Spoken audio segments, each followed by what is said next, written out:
The city of Miami has a number of issues on the ballot, including a proposal to increase the powers of the mayor and a proposal to build that long-awaited soccer stadium and office complex for David Beckham and his partners. Here to discuss it and making his debut on Facing South Florida is Graham Miller, owner, publisher, writer, and I think he also cleans up around the place on weekends for community newspapers, which publishes more than a dozen papers across South Florida. Yes, sir.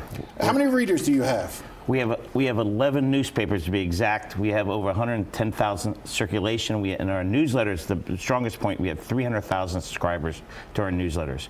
So we're really happy in Miami and it's doing a great job. And the reason why I wanted to have you in is so often, you know, I spend time in this show talking about the governor's race, the Senate race, but it's the things that are happening truly, not just even the local level like the congressional races, but the truly local level, the smaller municipalities, putting ballot measures on, like in the city of Miami. North Bay Village, we'll talk about that briefly later. I think they've got 16 charter amendments on their ballot.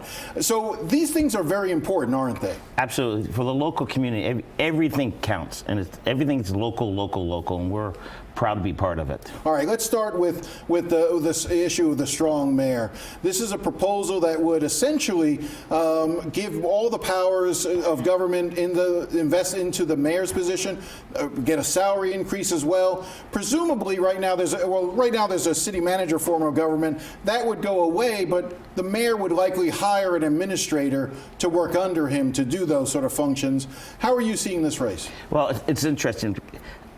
Major cities have a CEO that's the mayor, and I think it's a great idea. I just don't like the idea that if it passes, he's the person. I think it should be elected position right away, but it happens, it is. Right, so in other words, and that's an important point. In other words, if this passes, the power immediately invests in Francis Suarez, as opposed to going to a new election. That's correct. It would have been nice to say the next person running, if they win, that would be the position. But it happens, it is what it is. But it's a CEO job. That's what it is. It's bottom line, it's the mayor, but he's the CEO. And the buck has to stop somewhere. As we know, if we're unhappy, the city of Miami is unhappy, if it passes, all they have to do is do a recall like they did in Miami-Dade County with Carlos Alvarez. The interesting thing is, speaking of the county mayor, the current county mayor, Carlos Jimenez, is opposed to this strong mayor ballot measure in the city of Miami, is actually putting his weight and resources, financial resources, into opposing it. I think there's a little competition there between Miami-Dade and the city of Miami. Well, a lot of people across the country get confused.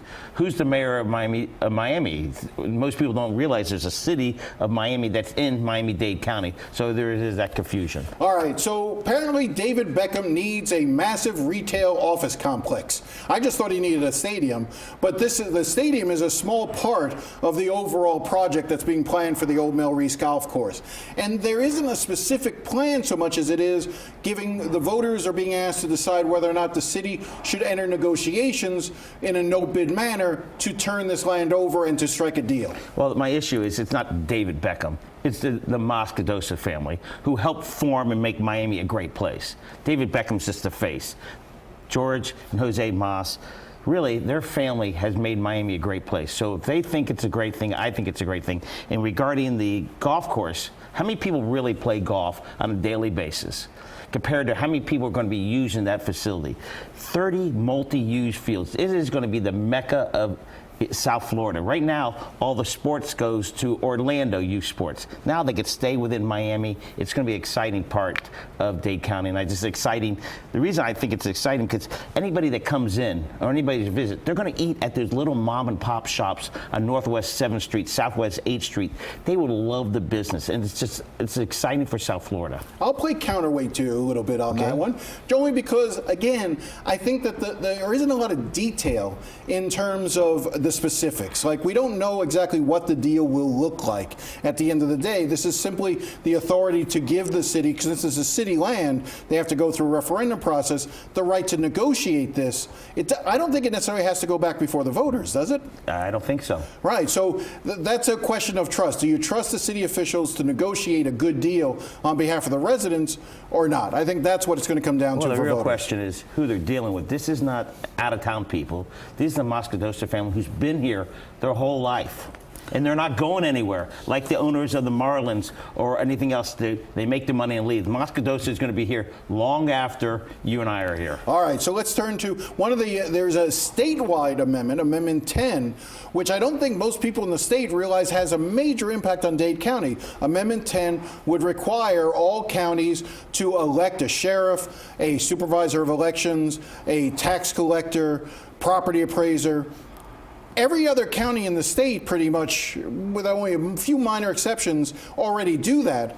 But Miami-Dade County, because it has its own charter, does not do that. So instead of a sheriff, we have a professional police director who's appointed.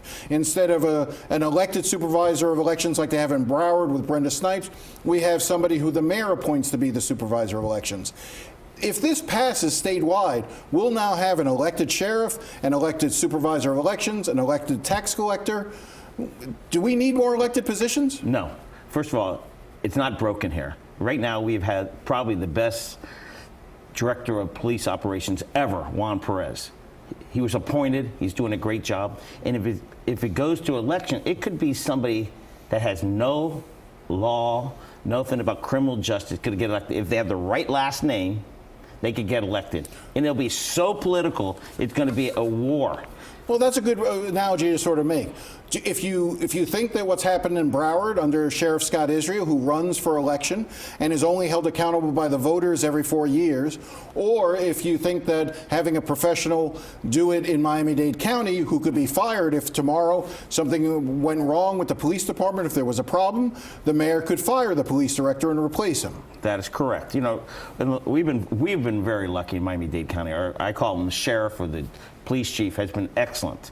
But you're right. It's right now they don't do a good job. Boom, they get fired. But isn't it amazing that voters in the Panhandle, voters in Orlando, they're going to essentially be voting on whether or not this amendment passes and whether or not we now have to change the way our system works. It's crazy. Why are they making our decision? Right now, it's not broken in Miami. We should keep it as it is. I'm curious, as you've been covering a lot of these smaller communities, as you say, are there issues that they're facing? Are there other ballot measures? Like I said, there's 16 charter amendments in North Bay Village. Are there any in any other municipality that's catching your attention? All of them. Every city.